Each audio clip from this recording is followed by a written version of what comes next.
మనతో పాటు BRS fire brand Pavan Goud ఉన్నారు, మాట్లాడదాం. అక్క, దీక్ష దివస్ అని ఇంత గొప్పగా చెప్తా ఉన్నారు. కేసీఆర్ గారు చావు నోట్లో తలబెట్టి రాష్ట్రాన్ని సిద్ధించారు అని చెప్తా ఉన్నారు. కానీ నిన్న మహేష్ కుమార్ గౌడ్ గారి కామెంట్స్ చూస్తే ఒక రకంగా అనిపించినాయి. అసలు ఆ దీక్షనే కాదు, ఏదో ఫ్లూయిడ్స్ ఎక్కించుకొని చేసుకున్నారు, తెలంగాణ 4 కోట్ల మంది ప్రజల్ని మోసం చేసిండు కేసీఆర్ అని చెప్పి మాట్లాడుతూ ఉన్నారు. ఏం చెప్తారు? తెలంగాణ 4 కోట్ల మంది ప్రజలనే కాకుండా దేశాన్ని మోసం చేసిన కాంగ్రెస్ పార్టీ మాట్లాడు, దీక్ష మీద ఉద్యమ నాయకుడి మీద మాట్లాడు దయ్యాలు వేదాలు వర్ణించినట్టుగా ఉన్నాయి. అసలు అనతి కాలం నుంచి తెలంగాణ 60 ఏళ్ళ నుంచి తెలంగాణ ఇయ్యకుండా జాప్యం చేసి ఎంతోమంది విద్యార్థుల అమరులు కావడానికి కారణమైన కాంగ్రెస్ పార్టీ ఇవాళ ఒక ఉద్యమ నాయకుడి గురించి, ఉద్యమం గురించి, తెలంగాణ ఉద్యమం గురించి బూటకం నాటకం అని మాట్లాడుతుందంటే వాళ్ళను చెప్పును పెండల దంచి కొట్టాలనా లేకపోతే ఇంకెల్లా దంచి కొట్టాలనో అర్థమైతలేదు. అరే, మీరు గులుకుతున్న పదవులు కేసీఆర్ గారి భిక్ష, మీకు వచ్చిన పదవులు కేసీఆర్ గారి భిక్ష. కేసీఆర్ గారే లేకపోతే తెలంగాణ ఎక్కడిది? తెలంగాణనే లేకపోతే టీపీసీసీ చీపు ఎక్కడిది? తెలంగాణనే లేకపోతే రేవంత్ రెడ్డికి ముఖ్యమంత్రి పదవి ఎక్కడిది? అది ఒక్కసారి చెప్పాలి.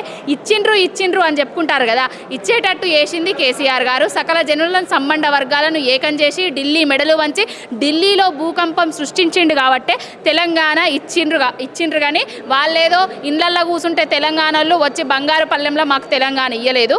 ఎంతోమంది విద్యార్థులు వాళ్ళ మాటలు, వాళ్ళ బూటకము మాటలకు అమరులైనరు. వాళ్ళందరి సావులకు కారణమైన బలిదేవత అయిన రేవంత్ రెడ్డి మనకందరికీ చెప్పిండు సోనియా గాంధీ బలిదేవత అని. ఆమె గురించి వెళ్ళి వీళ్ళే మాట్లాడి ఇప్పుడు వాళ్ళే మళ్ళీ ఉద్యమ నాయకుడి మీద బురద చల్లుతారు. కాంగ్రెస్ పార్టీని అసలు ఏదైతే తెలంగాణని ఇచ్చిందో కాంగ్రెస్ పార్టీ, ఇందులో కేసీఆర్ గారి పాత్ర ఏమున్నది? చాలామంది కొట్లాడితే వచ్చింది తెలంగాణ. అసలు తెలంగాణ తల్లి అంటే సోనియమ్మ అని చెప్తా ఉన్నారు. వాళ్ళకేం కేసీఆర్ గారి పాత్ర ఏంటిది అనేది చిదంబరం అడుగుమని చెప్పండి. కేసీఆర్ గారి పాత్ర ఏంటిది అనేది ప్రణబ్ ముఖర్జీ గారిని అడుగుమని చెప్పండి. ఆయన పుస్తకంలో కూడా కేసీఆర్ గారి ఉద్యమం గురించి వెళ్ళి రాసిండ్రు. కేసీఆర్ గారి ఉద్యమం గురించి వెళ్ళి, ఆయన ప్రస్థానం గురించి వెళ్ళి సోనియా గాంధీ అడుగుమని చెప్పండి. అప్పుడు వీళ్ళకు బుద్ధి వస్తుంది. అడుగుతానన్నా వింటేనన్నా తెలుస్తుంది. తెలియనోళ్ళు తెలిసి తెలియక మాట్లాడుతున్నారు. తెలిసినోడికి చెప్పచ్చు, తెలియనోడికి చెప్పచ్చు. కానీ తెలిసి తెలియనోడికి ఏం చెప్పినా కూడా వానికి ఎక్కది.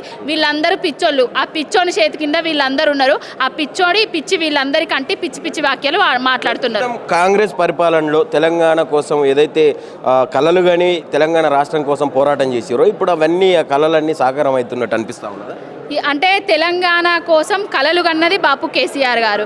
ఆ కళను నిజం చేసుకున్నది బాపు కేసీఆర్ గారు. ఎట్లుండే తెలంగాణ రాష్ట్రం రాకముందు ఎట్లా చేసిండు, తెలంగాణ రాష్ట్రం వచ్చిన తర్వాత బంగారు తెలంగాణను చేసి ప్రతి ఒక్కరికి సకల జనులకు సంబంధ వర్గాలకు ఆనాడు ఉద్యమంలోనే కాదు ఈనాడు తెలంగాణలో భాగస్వామ్యం చేసి పుట్టబోయే బిడ్డ దగ్గర నుంచి వెళ్ళి కాటికి కాలు చాపే ముసలమ్మర వరకు సంక్షేమ పథకాలు అందించింది బాపు కేసీఆర్ గారు. ఈనాడు ఈ కాంగ్రెస్ పార్టీ 60 ఏండ్ల నుంచి జాతీయ పార్టీలు అది ఇదని చెప్పుకునే నల్లముఖం పార్టీలు తెలంగాణకు ఏం చేసినాయి? తెలంగాణకు అసలు ఒక గుడి కట్టించిన వాళ్ళ, బడి కట్టించిన వాళ్ళ, ఏం కట్టించిన వాళ్ళని మాట్లాడతారు. తెలంగాణను అడుగడుగున మోసం చేస్తూ అనగార్చి ఇప్పుడు వాళ్ళు ఉద్యమ ద్రోహుల పంచన చేరి ఉద్యమం గురించి వెళ్ళి మాట్లాడుతున్నారు. ఈ మాటలు మంచిది కాదు. ఎప్పటికైనా ఇచ్చుపుచ్చుకునే ధోరణి ఉండాలి. ఎప్పటికీ రాజకీయంలో అధికారం అనేది శాశ్వతం కాదు. ఈనాడు మీరుండొచ్చు, రేపు మేము రావచ్చు. కానీ ఒక ఉద్యమం గురించి, చరిత్ర గురించి వెళ్ళి వక్రీకరించే బుద్ధులు మార్చుకోండి. మీకు గుర్తున్న ఒక గట్టి సంఘటన ఏదైనా తెలంగాణ ఉద్యమం? నాకు గుర్తున్న సంఘటన ఈరోజు కేసీఆర్ గారు అలుగునూరులో అరెస్ట్ అయితే మా పిల్లలందరినీ తీసుకొని తుమ్మనపల్లి మా ఊరి దగ్గర ఏదైతే యూత్ పిల్లలు ఉంటారో చాలామంది దానిలో దళితులు ఉన్నారు. ఆ దళిత పిల్లలందరినీ తీసుకుపోయి బస్కి అడ్డంగా పడుకోవడం జరిగింది. ఆనాడు ఆ దళిత పిల్లలకు ఈనాడు బాపు కేసీఆర్ గారి పాలనలో వాళ్ళందరికీ దళిత బంధు వచ్చింది. పారిశ్రామికవేత్తలుగా మారిండ్రు. ఒకరు కోళ్ళ ఫారం పెట్టుకున్నారు, ఒకరు బస్సు కొనుక్కున్నారు, ఒకరు కారు కొనుక్కున్నారు. కానీ ఈనాడు ఈ రేవంత్ రెడ్డి అనేటోని దగ్గర రేవంత్ మాల అయిండు, మాదిగా అయిండు కదా, దళితులకు ఇస్తా అన్న దళిత బంధుల 12 లక్షలు ఇస్తా అని ఇప్పటి వరకు ఇస్తలేడు. ఎప్పుడు ఇస్తాడో చెప్పాలి. ఇంకొకటి రేవంత్ గౌడ్ అయిండు కదా, ఆ రేవంత్ గౌడు వైన్స్లల్లా మా గౌడన్నలకు 15 నుంచి 25% రిజర్వేషన్ పెంచిస్తా అని చెప్పిండు. ఆ రిజర్వేషన్ మొన్న వేసిన టెండర్లల్లా ఎందుకు ఇవ్వలేదని అడుగుతాను. ఫైనల్గా దీక్ష దివస్ సందర్భంగా ప్రజలకు ఏం చెప్పాలనుకుంటున్నారు? ఒక బక్కపలచని వ్యక్తి ఒక ఉక్కు సంకల్పంతో తెలంగాణ వచ్చుడో కేసీఆర్ గారు జచ్చుడో అనే నినాదంతో ఒక లక్ష్మణ రేఖ గీసిన రోజు ఈ రోజు ఎప్పటికీ చరిత్రలో నిలిచిపోయే రోజు. ఈ రోజును ప్రతి ఒక్కరు స్మరించుకోవాలి, ప్రతి ఒక్కరు చరిత్ర తెలుసుకోవాలి. చరిత్ర వక్రీకరించి మాట్లాడేటోళ్ళ చెంపలు కూడా వలగొట్టాలని కోరుకుంటానా. తెలంగాణ తెచ్చింది కేసీఆర్ గారు, తెలంగాణ ఇచ్చేటట్టు చేసింది కేసీఆర్ గారు. తెలంగాణ పేరు అంటే తెలంగాణ ఉన్నన్నాళ్ళు కేసీఆర్ గారి పేరు చిరస్మరణీయం.